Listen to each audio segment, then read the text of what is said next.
okay, Nollywood will fall under entertainment, but you hear little about, the visual or fine art. And I think that is like an aeroplane or an aircraft trying to fly on one wing when you don't consider the holistic development of the average Nigerian or an individual with the study of fine art. I think I would like to rest it there for now so I can allow others to make their contributions. Okay, thank you, sir. Well said. Chinyere, please. I think, Mr. Edosa, you have said some very salient points. I remember even growing up, it was in my arts department that I was able to really grow as, as someone that's, I used to draw and paint, and then I would join, we used to stage exhibitions, I remember, and I'd help my arts teacher to, stage those exhibitions, and he had really good, he had good reception in the school. Parents really coming to engage with the works we had created because he was a pretty serious artist then. And doing this connection with schools and institutions, having this, round out. Because I remember I was the only girl, with the boys as well that used to paint then. So it would really be beneficial for the arts ecosystem and to help people continue in the art sector. They could see what are the spaces, because I think for a school to even stage exhibitions as well, that was pretty, like, in looking back in retrospect from what you've said, that was pretty forward thinking. And something you mentioning how, in conversation about the cultural sector, there's a book I'm currently reading on they are tracing back, the move from when France used to be the center, Paris used to be the center for the art ecosystem before it moved to America. And the book is currently tracing the history of all that with female artists. And I remember I noticed in all these conversations about arts in this very economic, macroeconomic space, it's always during a recession that the cultural sector gets called up. So there's a wealth, there's something important there, that it's when the economy is in shambles that the cultural sector has to come to give people a sense of survival and hope. And this modern shift to America took place in the recession right after the war in the US. And the same thing happened. The visual arts and fine arts was left behind. But, the campaign and they rallied, and then that's when the government came, and then they had this setup where artists to come and apply in the office that with their portfolio that they are artists. And then the government would give them jobs in like science to illustrate textbooks, for example, or illustrate, novels. So they'll find artistic spaces in the normal sector for artists to partake in, and they'll get a weekly stipend to just survive. So artists were getting paid to live. And that was how the abstract movements came about. That was how, because they didn't have to think about selling paintings and living based on that. They could just get paid to, clock in like a job for this, and then still do other things. They were able to develop the artist practice.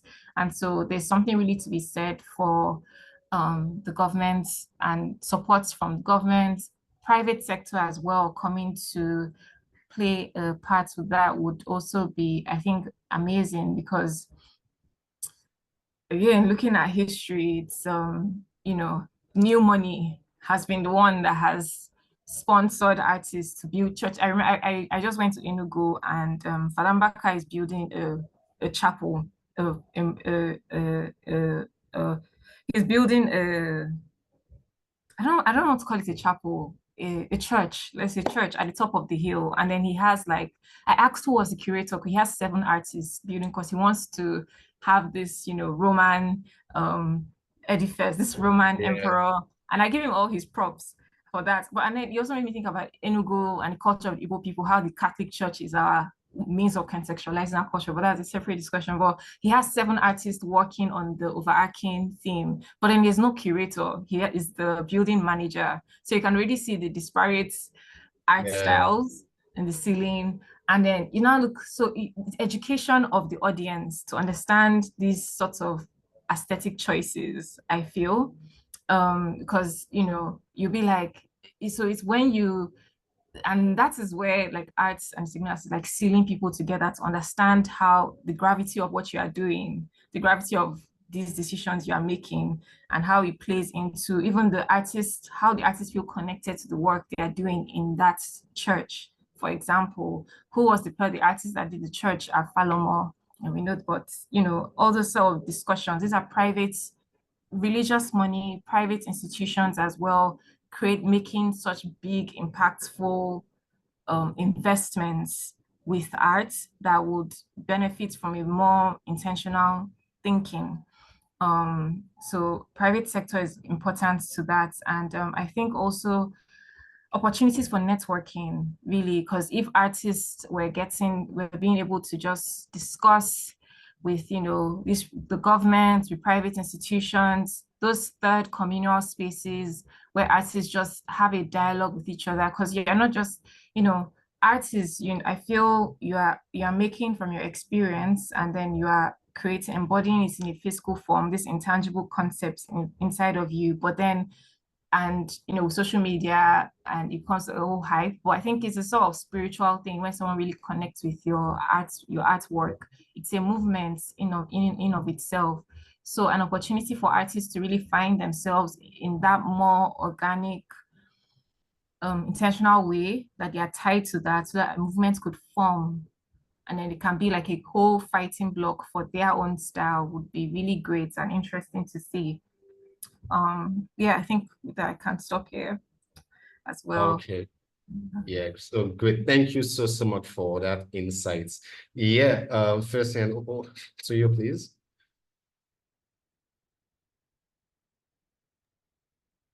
I'm moving on to me. Yes, please. Okay, great. Yes, Chinyere and Edosa really made some great points.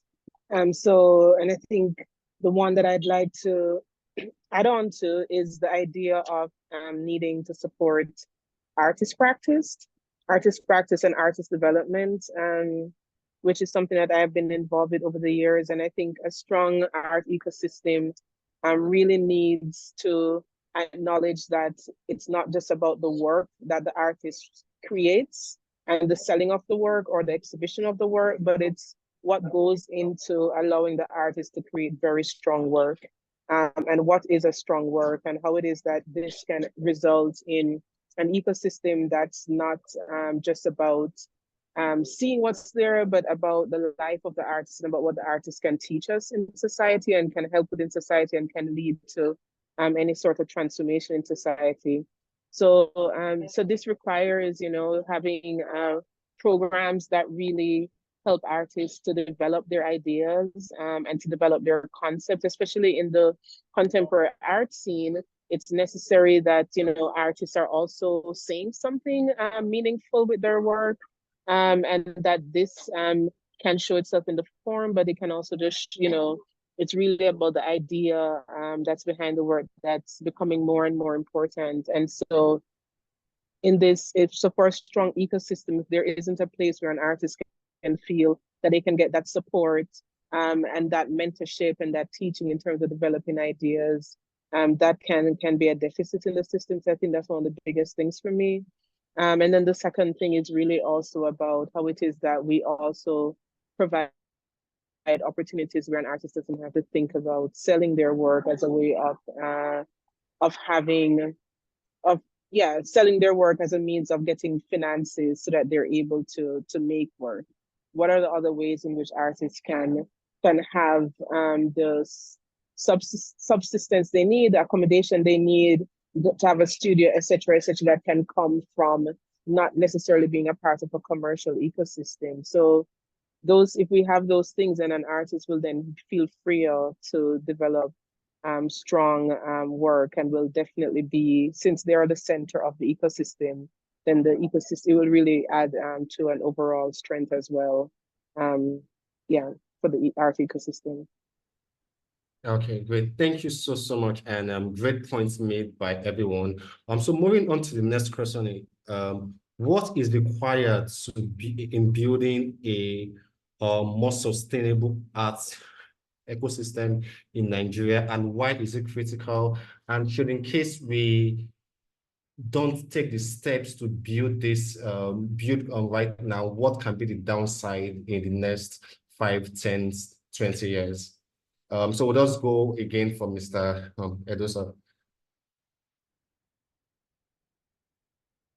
I wish I were not starting with it. Okay, let me just chip in the fact that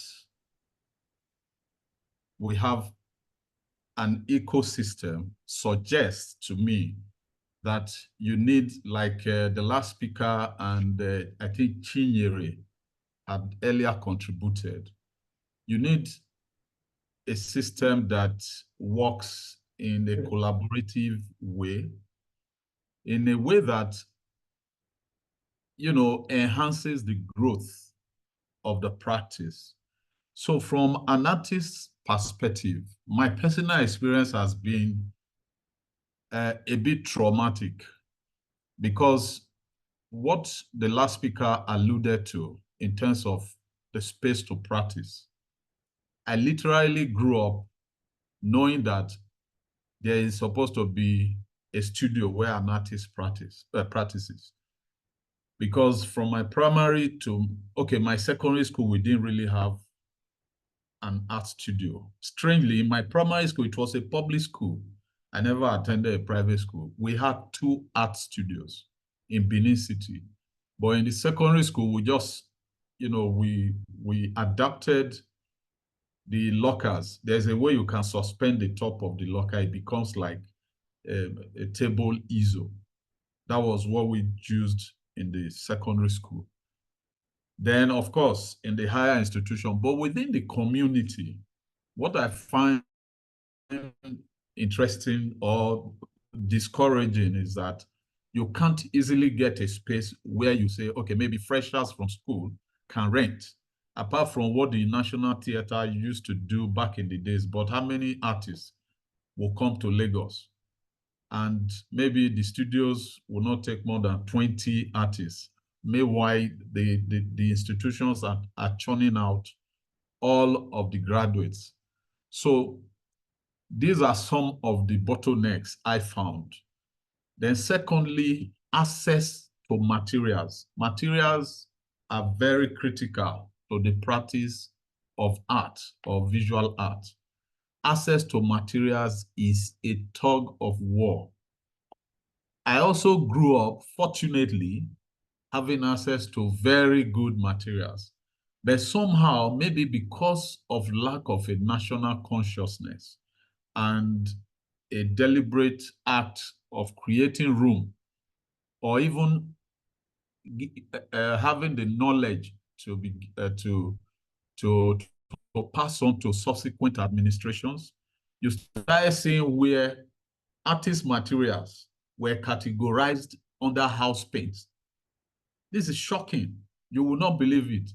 For you to bring in your art materials, they want to charge you like you are importing foreign paints, where you are supposed to patronize paints produced locally here. So you find a situation where the customs or the people at the ports, they want to deal with you like you have brought in a contraband. So for me, as an artist, you know, when you cut off materials from artists, it's like you are taking the very lifeblood from the artist. Then, of course, the other critical area I'm happy that we have curators. I think we have 2 curators, or is it just 1 on this platform?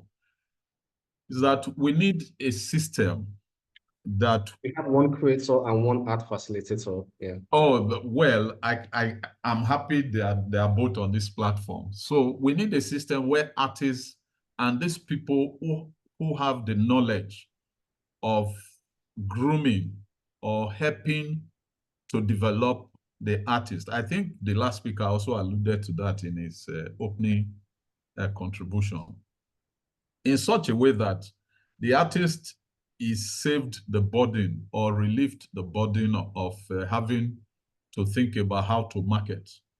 I'm not saying the artist will not have any idea or contribute to marketing strategy, but essentially, I personally don't think the artist should do the marketing.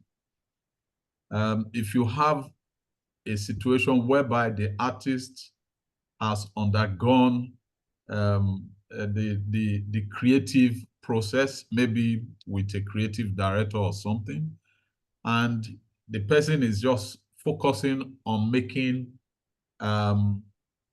good pieces and creating those ideas that would also penetrate in a way that the society can relate, then there should be other professionals who will be able to work with such person. And typically, we are not trained to be business people. At least in my own time, we were not trained. We were just trained to hone our skills, get to be the very best critic of your works, deal with the philosophies and all of that. So by the time an artist gets out of school, you are like fish out of water. You really don't know how to start. So maybe with opportunities like this, I also hear that a few of the galleries now are beginning to have these structures in place. Hopefully, with more or better interaction, openness of the platforms, we'll be able to then grow and maybe metamorphose within the ecosystem as it ought to be. Thank you. Okay, great. Thank you, sir. Lovely insight. Chinyere, thank you.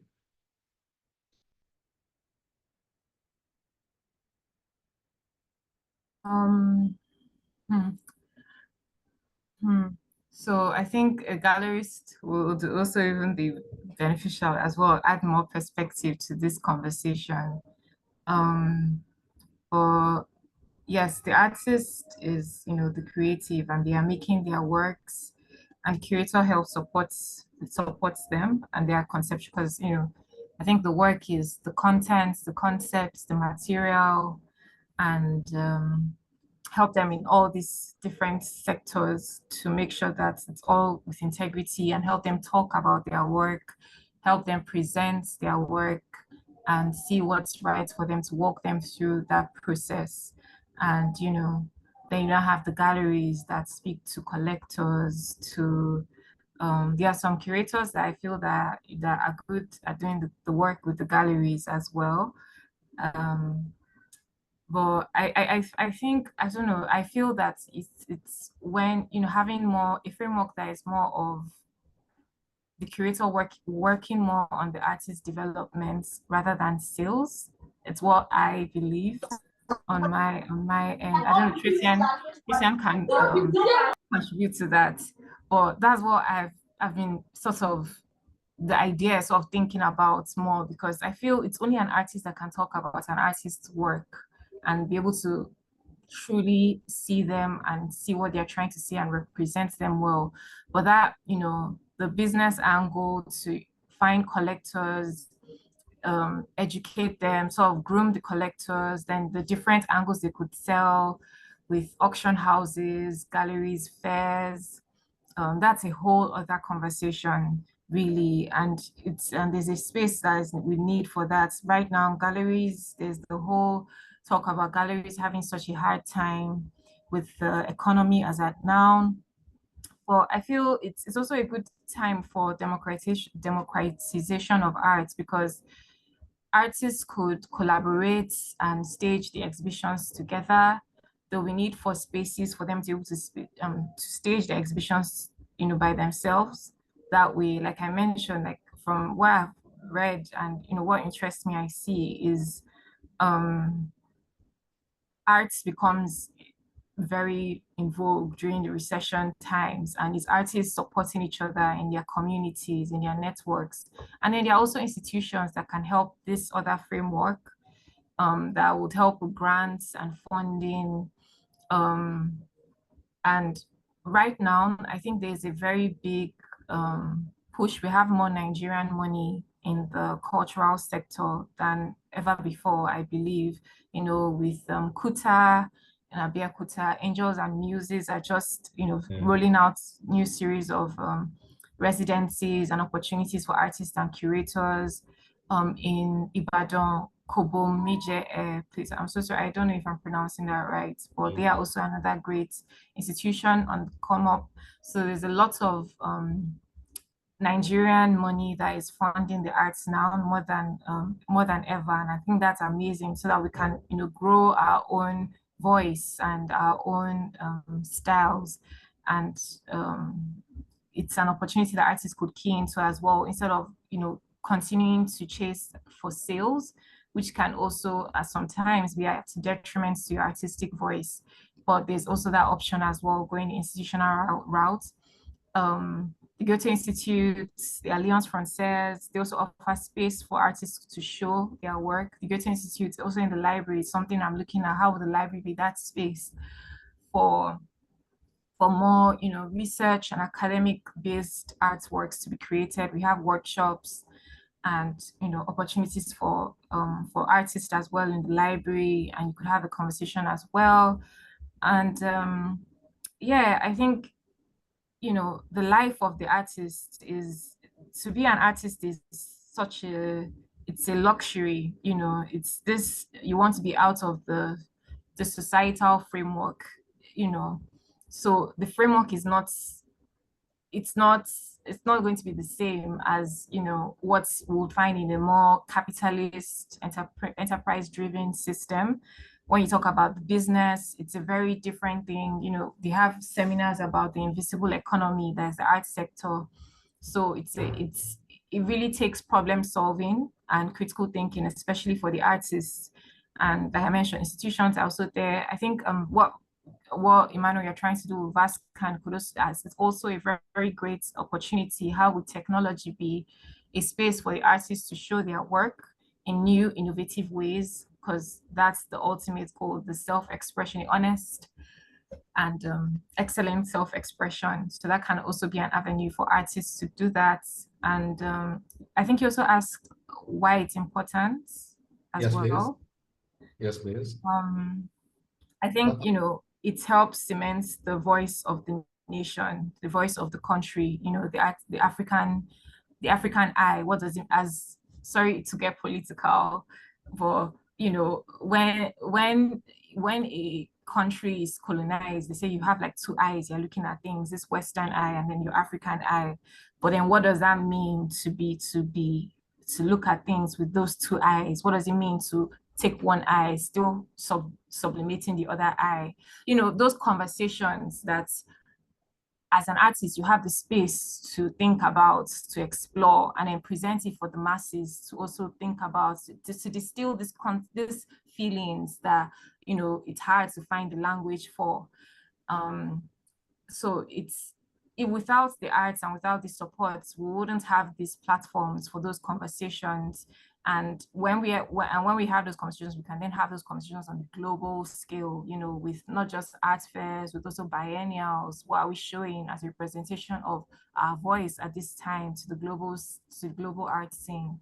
So yeah, I think I mentioned some avenues and some Yes, please. points and Great. Thank you so much for that insight. Fisher.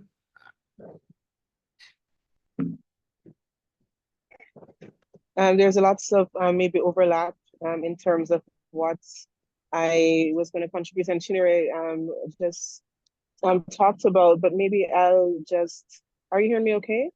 Yes, please, we can. Okay, because I don't see myself, but okay.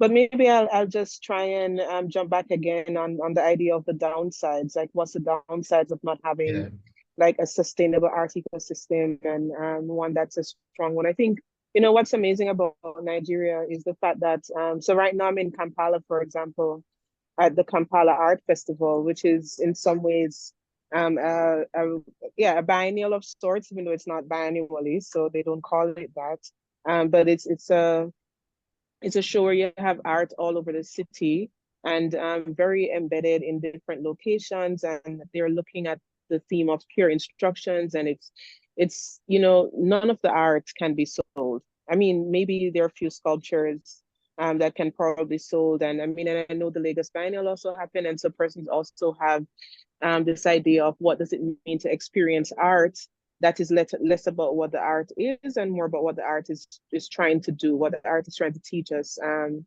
And when I think about that, the reason I mention it is because I'm thinking, if Nigeria is amazing in the sense that the size of the country, the size of the art ecosystem in terms of the amount of artists, the amount of art schools, the fact that there's like a collector, there's a group of, that the collectors are local. You have a strong gallery ecosystem. And I think, just like what Chinyere was mentioning, there are all of these different development programs that are coming in now for artists. So the truth is that when you look at it, there is actually really there's been a strong system for a long time, and it's only now being strengthened as more and more persons are coming in. And I think the part that really needs to constantly get the encouragement to continue that way is the non-commercial side, is the side that's not necessarily looking towards sales necessarily, just to balance the fact that that was where a lot of emphasis was, I think, maybe in the last 10, 20 years.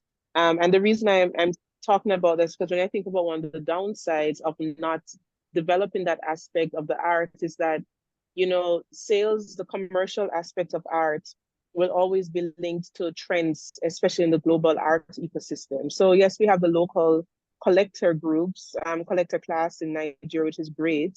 But there's also a way in which a lot of trends are still linked to a global art ecosystem. And we know that, for example, Black portraiture was, maybe we're even at the point where we can talk about Black portraiture in the past, which is amazing to even think about. But that's one of the trends that a lot of artists, sort of like jumped onto and were able to have a degree of success with. But when global art trends move away, the only way in which an artist is able to then show their own artistic power is through the depth of their work.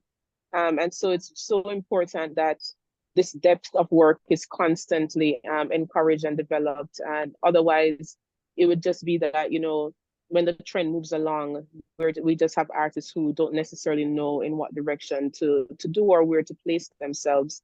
And so I think, what's important is just thinking, okay, what is Nigerian art? What does it mean to be an artist? How can I work from this place of, integrity, as Chinyere had mentioned?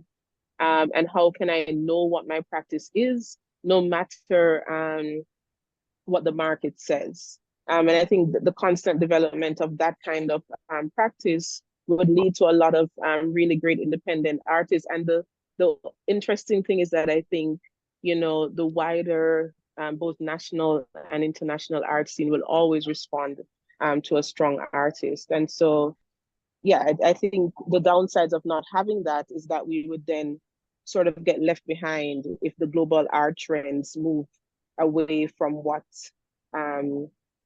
is being produced in the country. Great.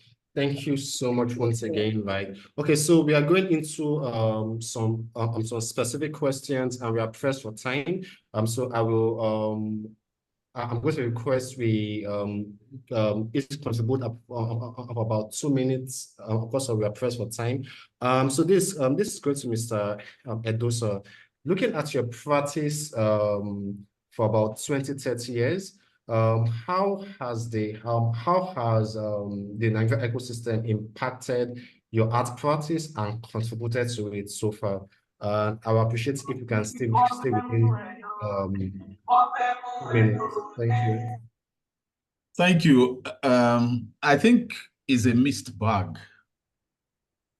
In terms of development, I would say that I've had my fair share because I attended school when there seemed to be the knowledge or understanding of what the practice or what is needed to support the training of artists.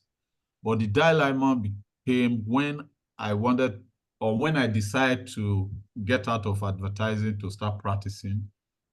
The only positive impact was that I had colleagues and older ones, of course.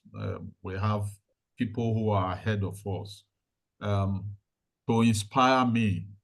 But in between, the gap had to do with us not understanding what art business really is, which is beginning to change now with the dynamics of the new galleries, maybe having somebody here like a facilitator, the curator. We didn't have those kind of people starting out. So I used to refer to art galleries as like sweet shops. But on the larger society, I think that we have people who appreciate what we do locally. And thankfully, we also have people who are not Nigerians who really love what we do. In fact, they have kind of added value to what we do by helping to expose what we do outside of this country. So to that extent, I would say that the present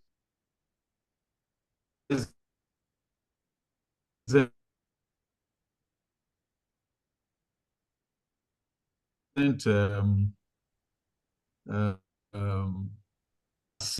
the artist and management teams.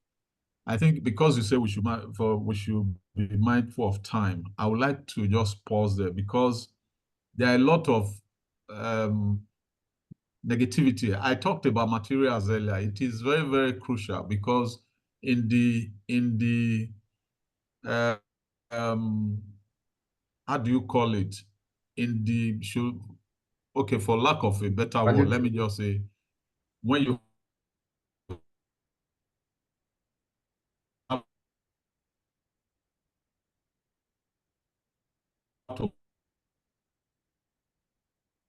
classify materials, how much access do we have if you want to be truly professional?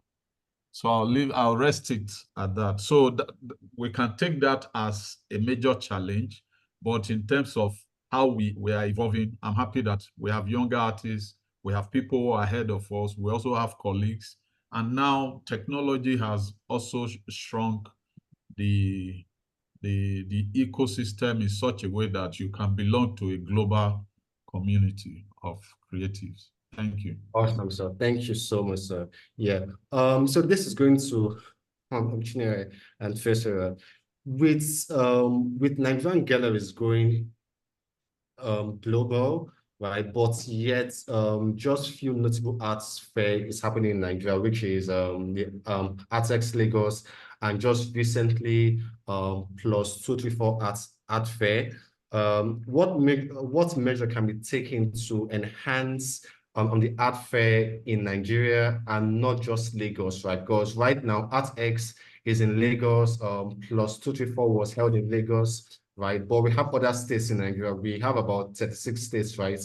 But not just having the art fairs in Lagos, but other parts of Nigeria, right? So two questions in one is that how can we enhance the art fairs in Nigeria and not just ArtX Lagos and plus 234 art fair? And also, how can we now take it beyond Lagos? Because we have artists and art galleries all over the country. Thank you, Chinyere. Over to you.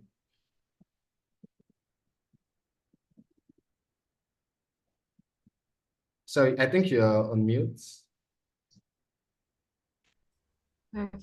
Yeah. So I was saying, I think local government support would be great and would help promote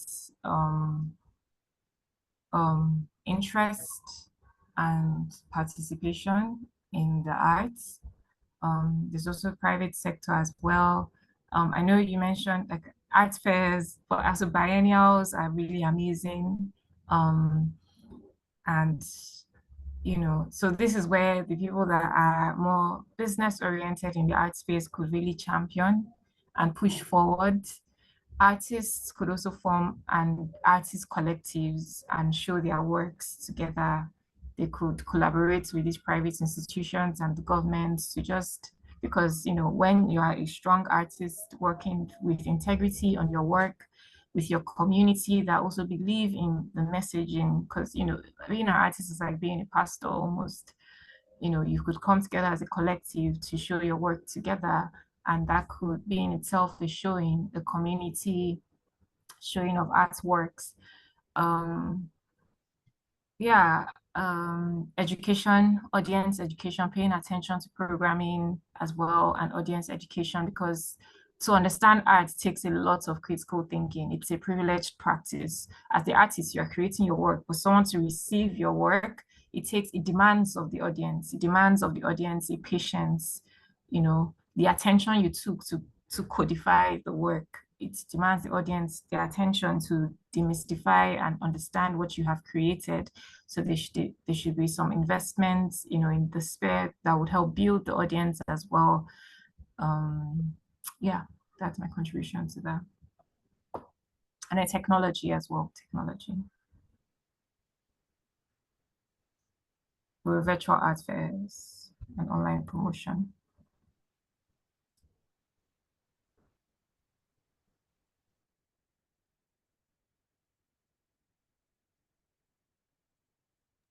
Oh, I think sorry. you're unmuted. Oh, Yeah. sorry. I've been speaking for a bit. Apologies, right? So I was calling on Tracy.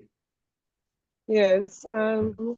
Yeah, I think it was really wonderful to have the +234 art fair come in last year with the first edition, because you know, there's a way in which providing a space also for a wider range of artists, for young artists who are not represented by galleries, to be able to have their work shown on a large scale and to a large audience.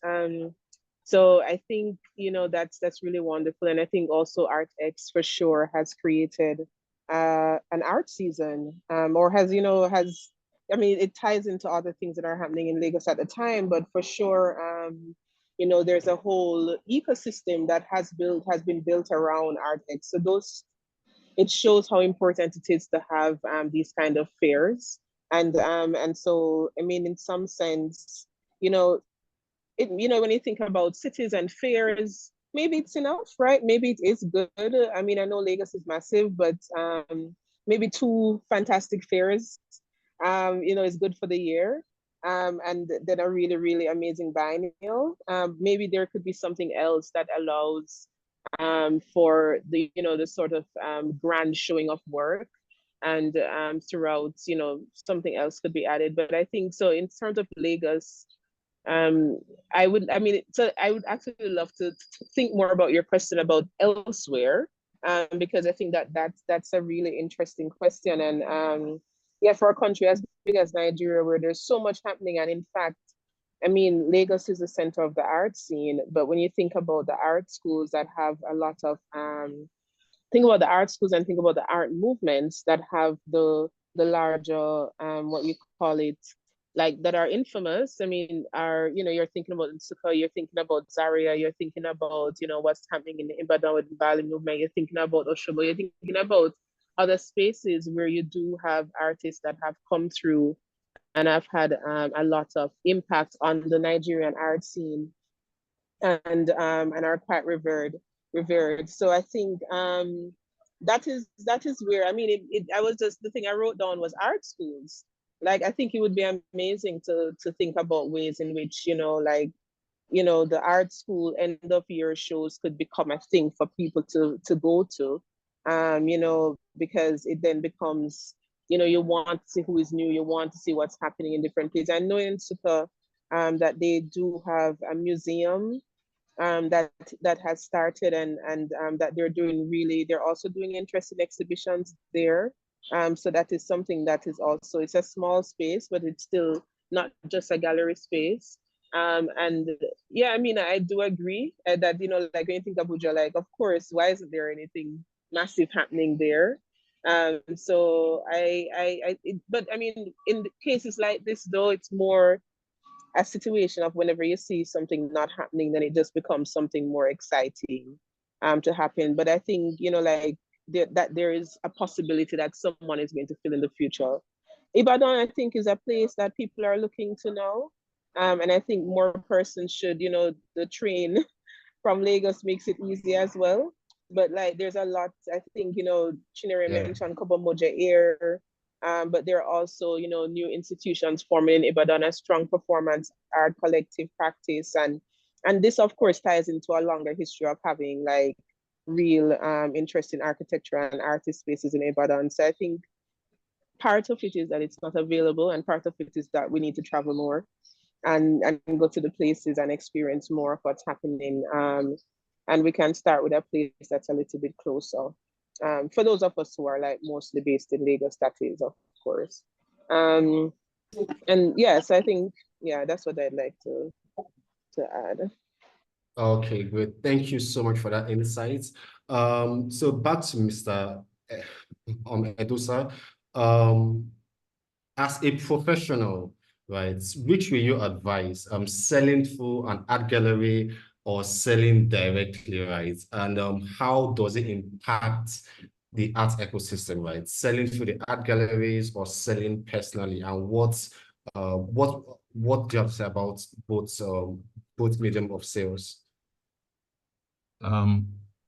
If you ask me, it will be better for somebody to represent the artist. That's an ideal situation. But the question is, how many galleries are willing to specialize? If you look through all the galleries, maybe you just have a few that have operated by certain principles or has a philosophy for operation. Unlike where you have galleries who want to deal with, antiquated, or let me say the 18th, 19th century art. So you can call that the secondary art market. Then you have galleries who want to deal with abstract art, galleries who deal with realism, those classifications. So here we just have everybody almost doing the same thing. So to start with,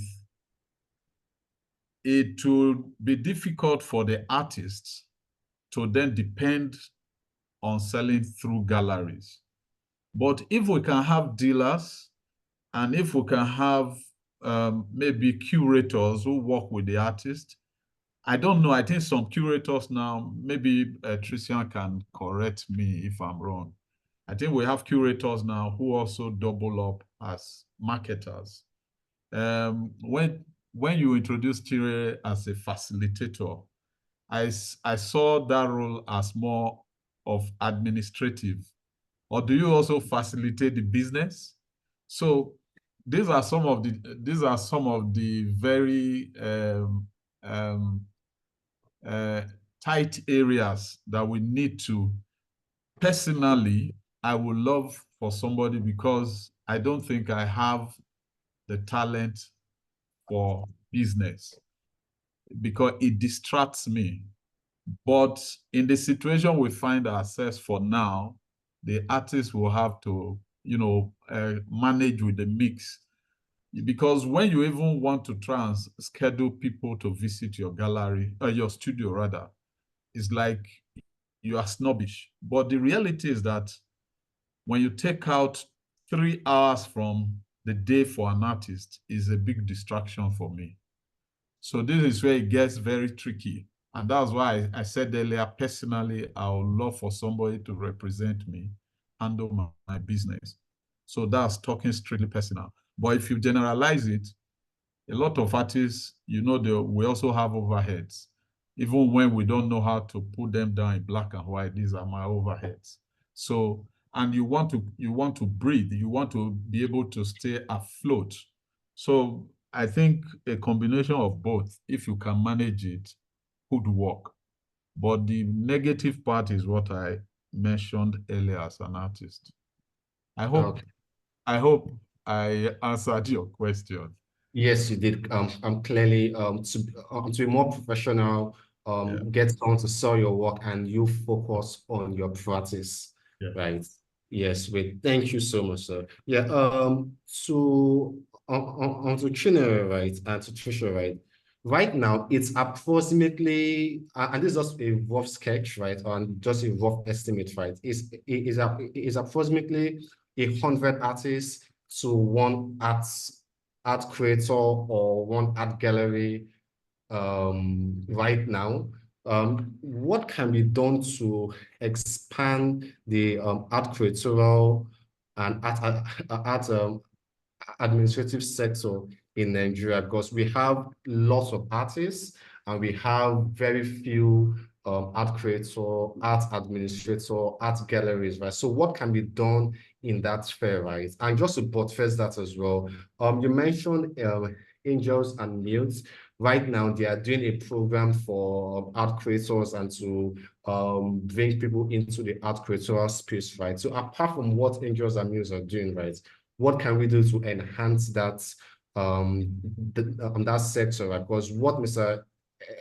Edosa just said right now, that we need more people to be in that space and let the artists do their work as creative, right? And before I let you answer that question, I just want to appeal to everyone that we will be moving past through our time frame just a little bit. So just to bear with us for this shift in time. Thank you. To you, Chinyere. Thank you.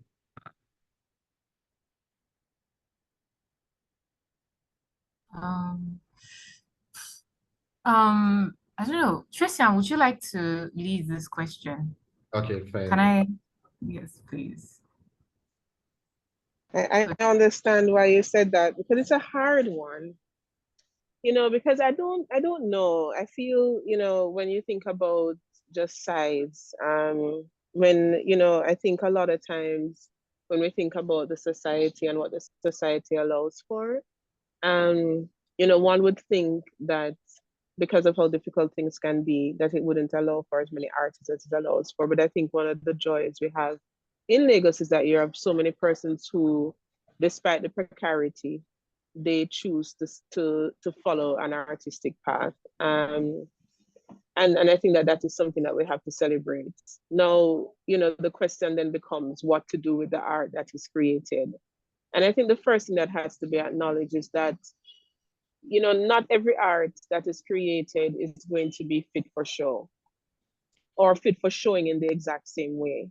So there are going to be levels, there are persons who are going to create art that is so directly sort of, realistic, showing beauty to people through portraiture, for example, but that may not necessarily have the depth to be in a biennial or to even be in a gallery. And that kind of art, can be in community, right? That kind of art, so I think that sometimes we discount spaces that, someone may set up a shop in their neighborhood and they're like selling art and, getting patrons to like paint something for them.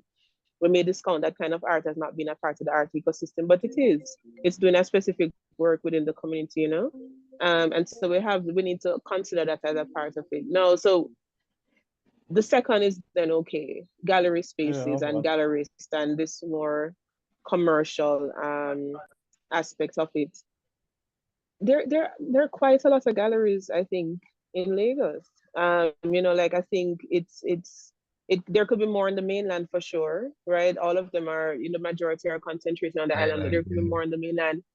So I think maybe that would be one thought, one spot, like one thing to think about. And maybe that also needs to have a similar sort of community embeddedness, if it is that, it is something that allows for this intersection between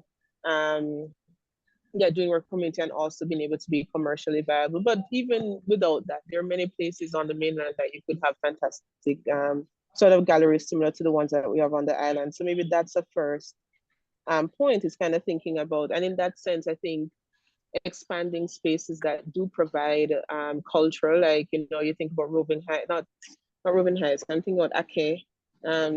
What's the name of the bookstore is leaving me, but think about like cultural spaces that already exist on the mainland, and whether or not you could have gallery spaces that can come beside those.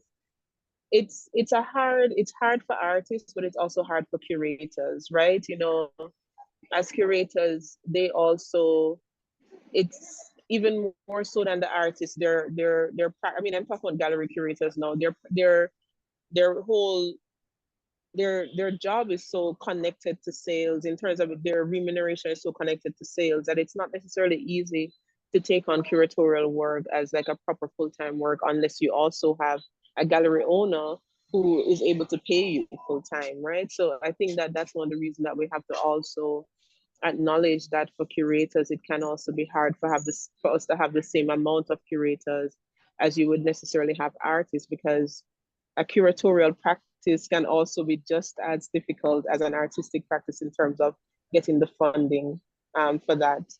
But the last thing I'd say, so that is the non-commercial side is where I think you can hold more, right? Because I think that, yes, okay, a show can only say host 5 to 6 artists, but if you're having, you know, a situation where you can have performances, or you can have a week-long sort of way of, you know, like biennial, or, you know, you can have these kind of opportunities for art to be shown, then those can be broader, can be bigger, can be wider, and can host more artists. So that can be one way in which you can sort of have kind of, you know, manage that imbalance that we have between, say, curators and galleries and artists. And I think a point of hope is that there is so many new things happening.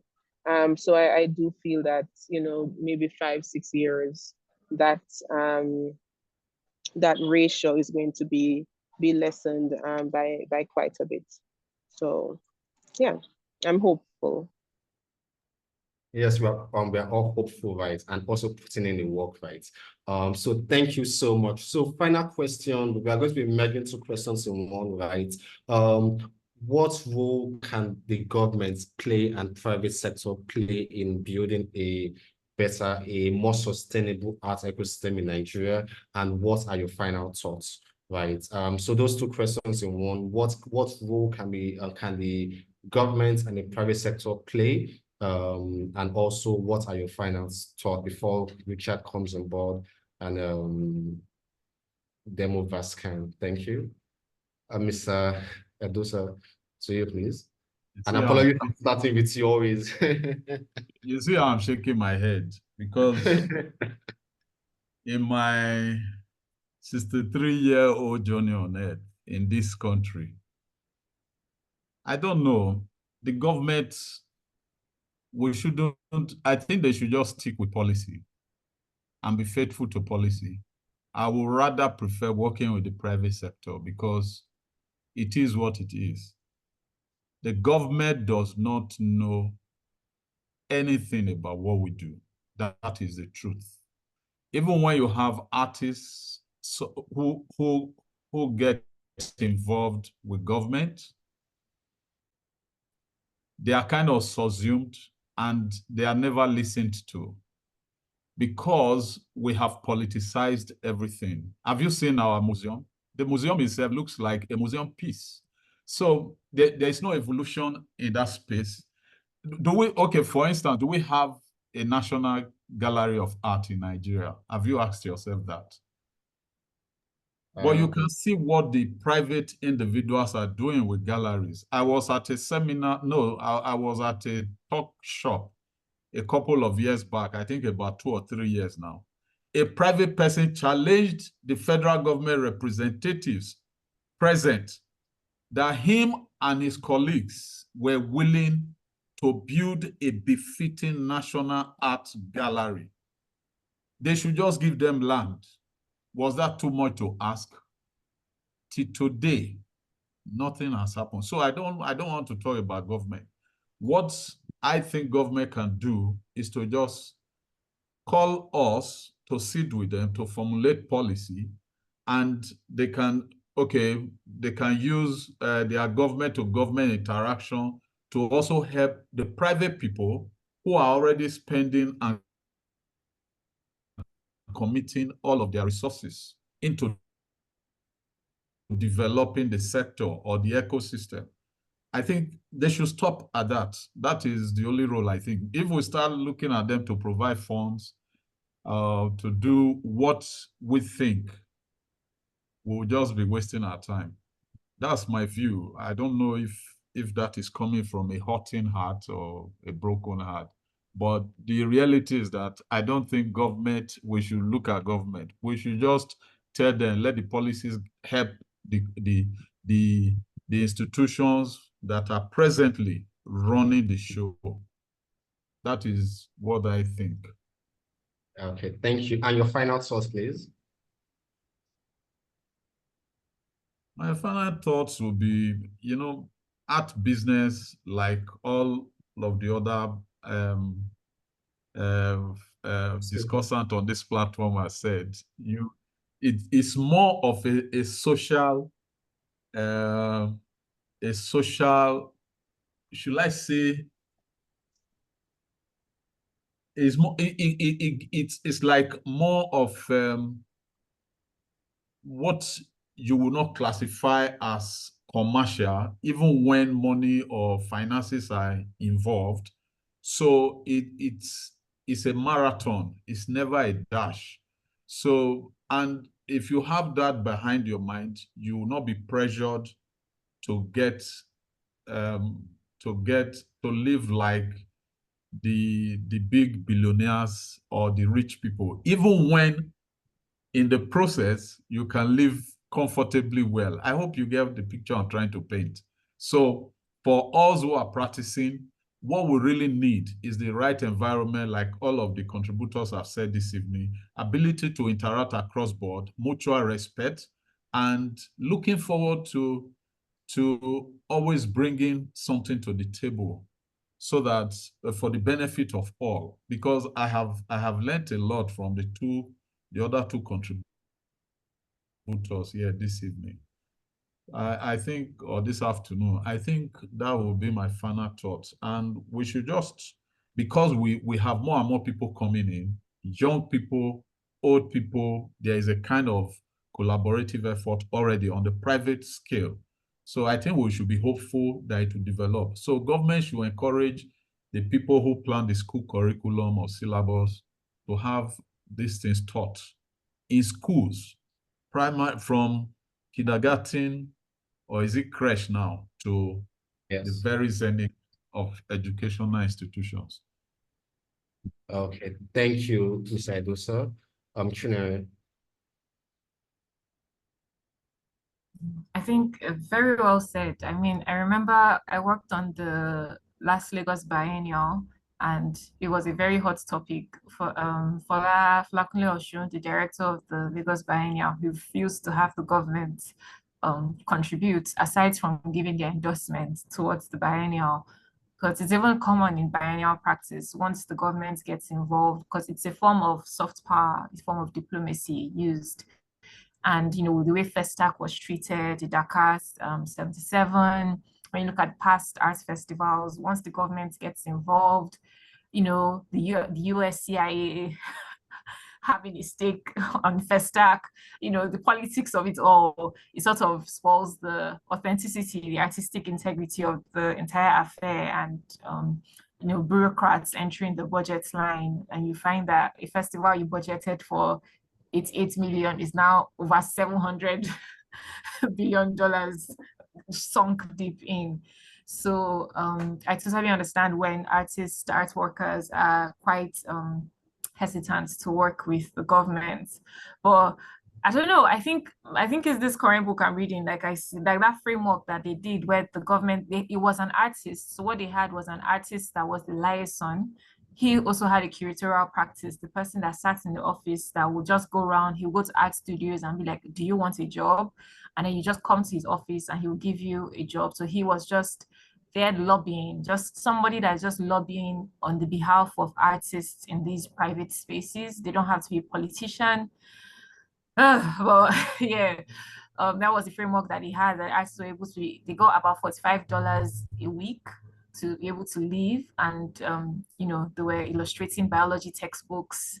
I think that's just a good starting framework that nourishes other other sectors, the fashion sectors. You need somebody that would stage. I was watching a video today about the runway. It's an artist that does those things. You know, there are all these spaces that artists key into. And like for me, my own practice is about new media. I work mainly with new media artists and working with technology. I'm trying to get engineers to think like artists. And then there are lots of spaces for artists because it's the same energy in the sciences, it's the same energy artists have, really, the same obsession, the same, I want to be inside, you know, the tech. Is the same way artists behave. And then when you just can make them think a bit conceptually, you see the spaces there. So for those spaces, promoting spaces across private and public sector for that interdisciplinary collaboration would be amazing. You know, we have public arts. I know there's an artwork in the center of Mirakola about a mother hugging a child. And then right under the artwork, we have a poster saying no holding of hands and no hugging. But then you have a sculpture, you know, and it was just a very fun conversation piece, you know, at the park, you know, and this is public arts. It's art, and, you know, the government commissioned the artists to create that work. And that's, I think, a good way the government could key into, you know, the art sector, where you also take a very intentional, very grounded person, the intentionality to not just call any artist, but to think about who are you calling and why is this happening? What does this mean for this artist's career? Are they representing us? And those, you know, all those thoughts. And yeah, private sector, like I mentioned earlier, you know, there's a lot of private money coming into the arts sector now, more than ever, and I'm just so happy to see it. I'm so happy to see that, you know, I had worked, Yawa Foundation is another foundation as well that, you know, they do mental health and free therapy, health insurance for artists as well, because, you know, yeah, so there's a lot of private sector money coming in, and I can only wish for more. They're thinking of these lines that artists don't get to have because they don't have jobs in the society.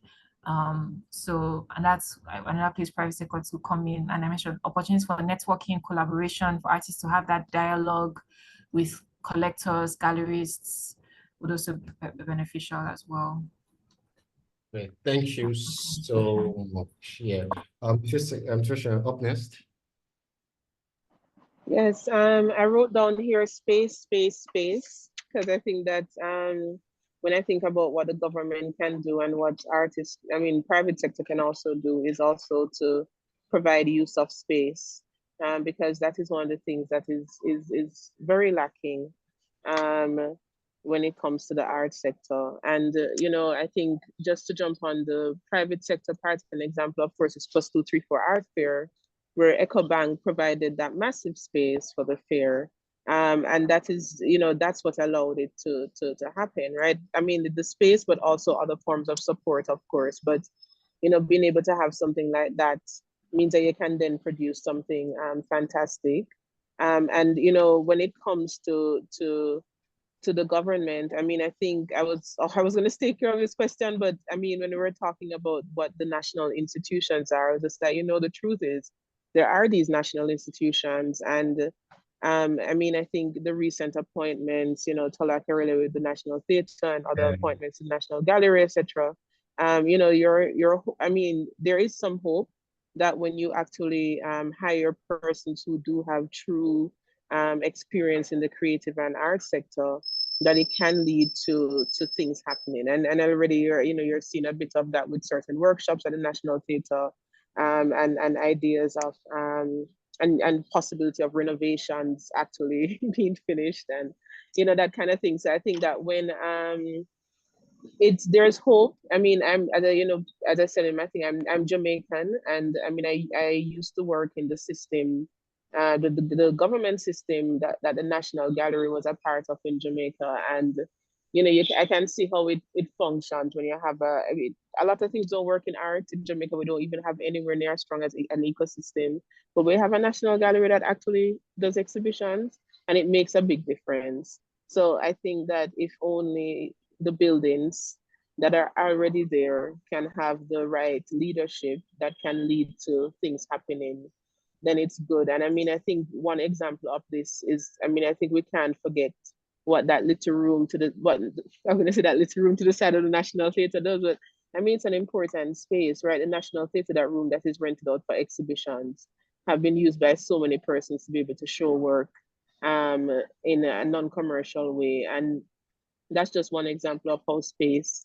that is also government owned can be really important to the ecosystem. So I'll say that. And then the last thing I would say is, I mean, just my last point is that spaces of community, I think, is also the most important. I mean, I'm looking forward to something like CC Lagos opening again, you know, where you can really have a space where artists can come in and really just be with each other as well. So not necessarily doing work, not necessarily showing work, but just sort of like learning, being together. And I think more of those spaces of community are needed for artists across Nigeria, across Lagos. So I'm looking forward to that too. Yeah. Okay. Thank you so much for this insightful conversation. It has been an insightful one, and I'm sure there are lots of takeaways that will be taken from this, and I hope we can implement moving forward to build a stronger art ecosystem, not just for us, but for the coming generations to come, so that when it's their own time to be in our shoes, they can have a better landing than we have right now. So before I round up, I will call on Richard right now to tell us more about VASCAN and what VASCAN is all about and what VASCAN has been building so far. So I believe I should stop sharing my screen and Richard will carry on. Please, Richard, do confirm that you can hear me. Yes. Okay, so I'll stop sharing my screen right now, so you can have the floor. Thank you. You have to enable screen sharing for me. Okay, so okay. Yeah, just did that now. Can you? All right. Yes, I can. Okay. Let me know when you can see my screen. Yes, we can. All right. Good day, Emmanuel. Good day, everybody. Thank you for the insights you dropped. I really took a lot of notes, learned a lot of things today. As someone that is not, into the art industry, I was able to take out a lot of, key things and learned a lot of things as well. Thanks for educating us and answering those questions. So I am Richard. I'm Richard Shashon, co-founder and CTO of VASCAN, and I would be using this opportunity to talk about VASCAN, but from the product side, and also use the opportunity to demo, what we have so far, and talk about what we want to do in the future with regards VASCAN as a product. So as Emmanuel had said earlier at the beginning of the meeting, VASCAN is basically a service that we want to use to help automate the art industry from the point of view of the artists, the galleries, the buyers, art enthusiasts, and also collectors. And what we have done so far is to build the shop where artists can where customers can buy artworks of galleries for now.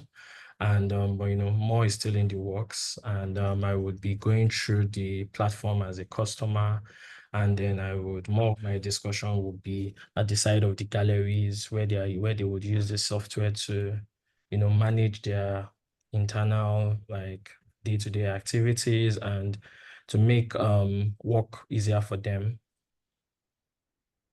So what you can see right now is the landing page for the VASCAN shop. Basically, I'm demoing this from a demonstration point of view. This is in no way real data.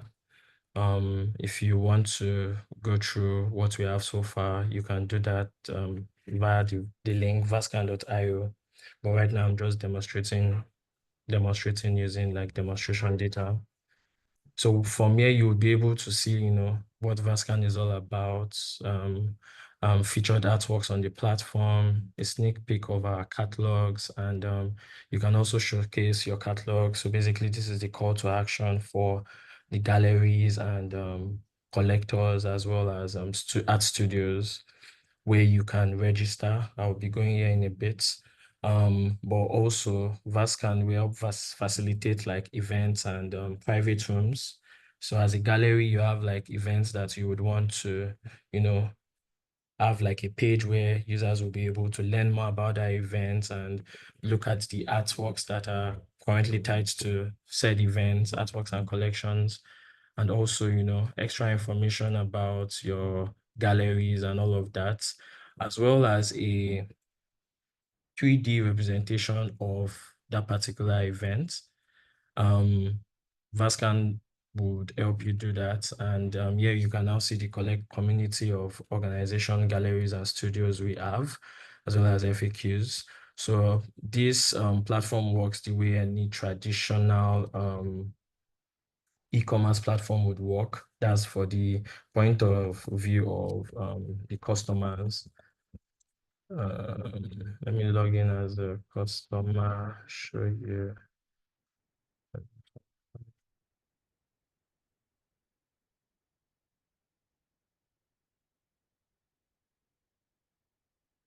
Okay, I logged in as an admin.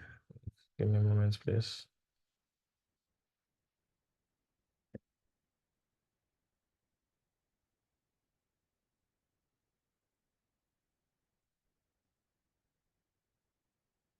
All right, so I'm logged in as a customer. So as I said earlier, you works as a normal traditional e-commerce platform will work. You can see the artworks, you can see description of them, details, shipping and returns, as well as, share this link, and you can see what category this particular artwork is under, the galleries that is actually currently, showcasing these artworks, and the artists that also drew or commissioned this.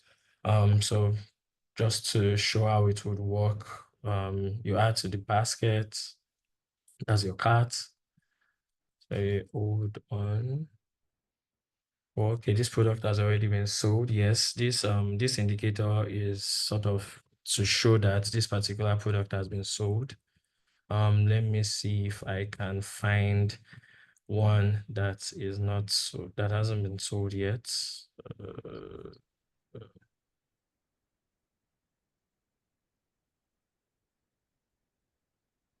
Okay. So this is one. Oh, it's been sold. Seems like I can't find anyone that is free.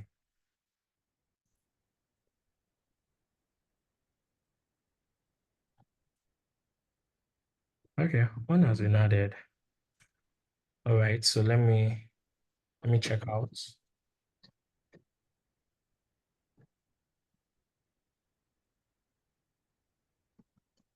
Give me a moment.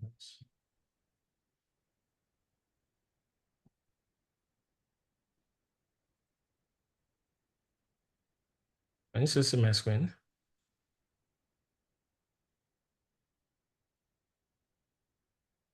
No, Yes. we can't. Oh, okay. Okay. I'm coming. Hold on.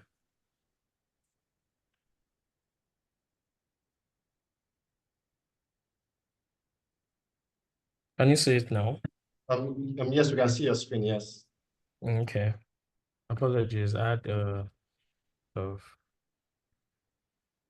an issue with the network for a bit. Just hold on.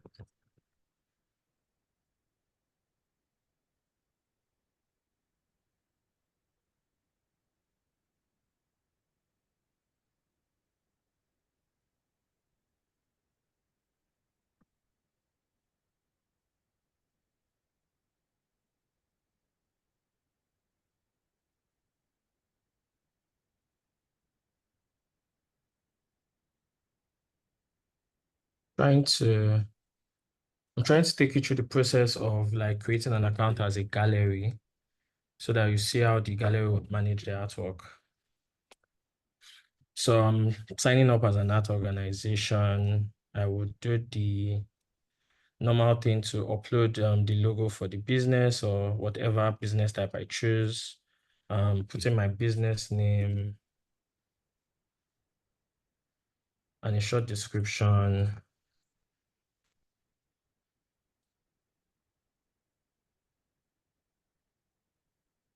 And full description if we want. This one is more, this one would be more like detailed, and you can put in links and different other things. You can put in links, and it's just a better formatter to customize more about like your gallery. So let me just put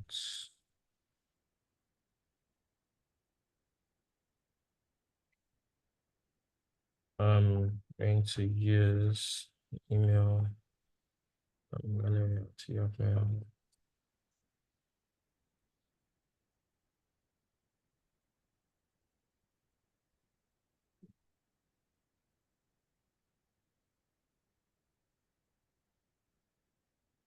And skip all the rest here. Let's see.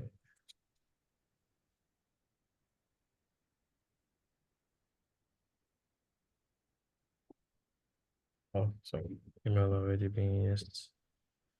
Sorry about that. Okay, so now I've gone through the first step. I can add all of these, the return policy for my particular business terms and condition. But let me proceed without that, and then agree to the terms and conditions, and move on to creating my gallery on the platform. So now I'm in. My gallery has been created. The next step would be to create my artworks that I would want to put up for sale. You can have multiple locations on your particular gallery in case you have like more than one branch. So that would help, manage your artworks according to locations. And this would also help when customers are making orders.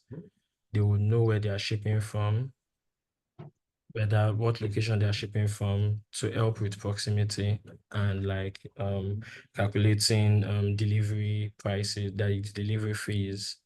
You can add an account to get payout once you can add an account to get payout once a transaction has been made, because once a transaction is made, we do not hold on to the money. It goes straight into your account. We use Paystack as our service provider to help reconcile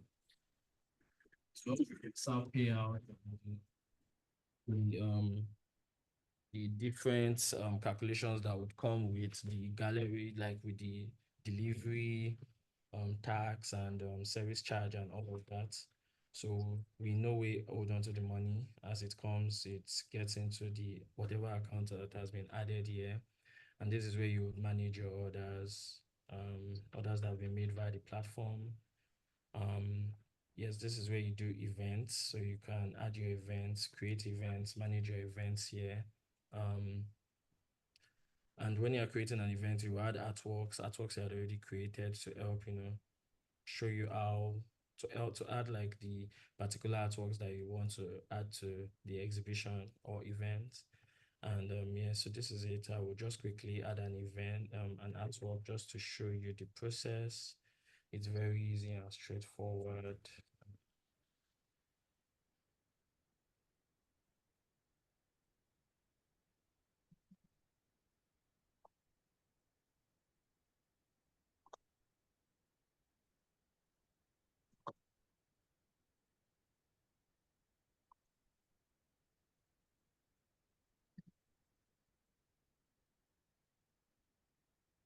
So choose like what category, what style, what subject this particular artwork is under.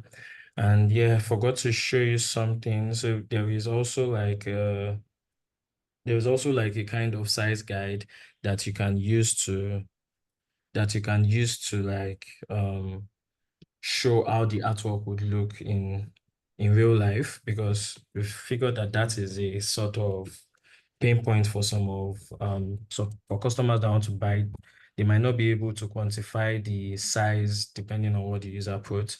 So we actually have a way to show how that would look with respect to a human body. I didn't show that, but of course we are pressed for time. I would just like to talk more about the values that we are looking to offer galleries, organization, arts studios, and artists as a whole.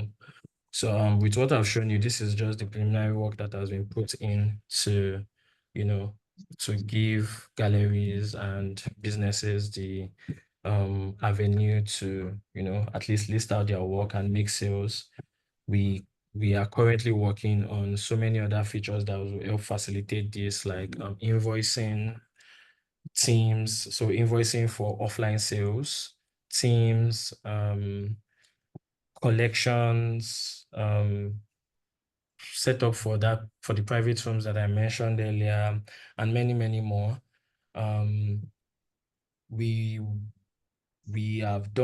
We've used this preliminary software now to do like a market study, and we've seen that those are some of the things that we need to do, and we're currently working on it. So that's all I have for the demonstration because of the time that has been spent so far. If you have any questions that you would like to ask me, I'm open to answer. If not, over to you, Emmanuel. Okay, thank you so much, Richard, and thanks for the presentation. And we are totally pressed for time. Okay, Richard, you have a question in the comment section, so I guess we will address just address that, Richard. Okay, yes, I can. So would love to know right away why VASCAN would be a better option for artists, curators, and galleries as opposed to platforms like Artsy and Quitsy. Okay. Yeah, so as you would know, platforms like Artsy and Quitsy, they are more like internationally owned. And they would not be in the best position to understand the African markets, that's for arts, and they cater more to like the international markets, and they are not in tune with what is happening over here, because the market in Nigeria, as I've learned, is very different than how it happens. So we want to position ourselves as a someone's hands are up. But we want to position ourselves as the platform that would help, bring the African arts space to the international space in a very seamless transition. That's how I think we would be better than platforms like Artsy and Christie's, I think. I don't know. I hope I've been able to answer that question.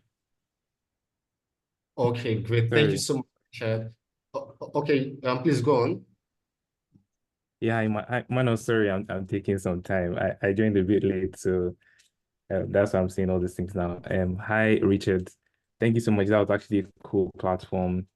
I wanted to ask those questions because so the art space in, would I say, in Nigeria and Africa in general is a bit nuanced. So the things that you think are concerns for the community, until further like research, you realize that might not be the biggest things that are plaguing the community. Take it from someone who's worked in an art tech company before, and one of the biggest issues was you're dealing with a community that you also have to educate. So it's not just about like, and then you need to be very niche about like what problem you are solving first before you like expand to do the whole problem solution. Are you solving for artists who want better sales? Are you solving for curators who want more exposure to upcoming artists and to be able to identify works quickly before they make like big markets? Are you dealing with just art lovers who just want to see nice stuff? You know, like there's just a lot of moving parts and a lot of problems to solve for. So I was just asking these questions because I do know a lot of galleries in Nigeria or in Africa who represent some artists and put their stuff up on Artsy and Christie's and get better sales as opposed to if they had something that was for Nigeria. And mostly just because also curators or art collectors in this space and are not people that usually, like they go to Artsy, but they don't buy art the same way you think that someone in the US buys art, So there's a lot more behind the scenes, buying. There's a lot, it's almost like how scouts look for footballers, right? So they are doing some background scouting for artists and artworks and art pieces, or they love some particular artworks and they just keep watching those guys. And so I'm just saying this because I feel like it's a more nuanced problem that you're solving, and you might need to like break it down a bit more and then solve for one customer segment as you go, but altogether really cool. Yeah. Okay, great question, right? So because of time, right, I will say two things, right? Can you please send us an email to info@vascan.io? I would love to carry on this conversation. We would love to carry on this conversation with you, right? And you are spot on when you spoke about building for one segment at a time, right? So right now we are pivoting to building for the art galleries, and as time goes on, we are building for the artists and the likes, right? So lovely points made there, but I'll personally love to carry on this conversation with you. So I'm so looking forward to your email. Please send us an email at info@vascan.io, right? So thank you so much, Mr. Edosa, Chinyere, and Tasha. Thank you so much. It has been an awesome conversation. Like Richard said, we have learned a lot, and we are looking forward to going back to implement what we have discussed as much as we can. And the blank canvas webinar will be a monthly webinar, and hopefully we'll have more speakers next month to come share on new topics and to come help share more light on things, right? So thank you so much once again, and apologies. This went about 40 minutes from the time allotted to this. Apologies for that, and thank you once again to our speakers. We really appreciate you all, and thank you, Richard, for the presentation done. So thank you. Yeah. Bye, guys. No problem. Thank you for having us. Yeah, thank you. Lovely being here. Thank you. Thank you all. Yeah, thank you. Bye. Bye.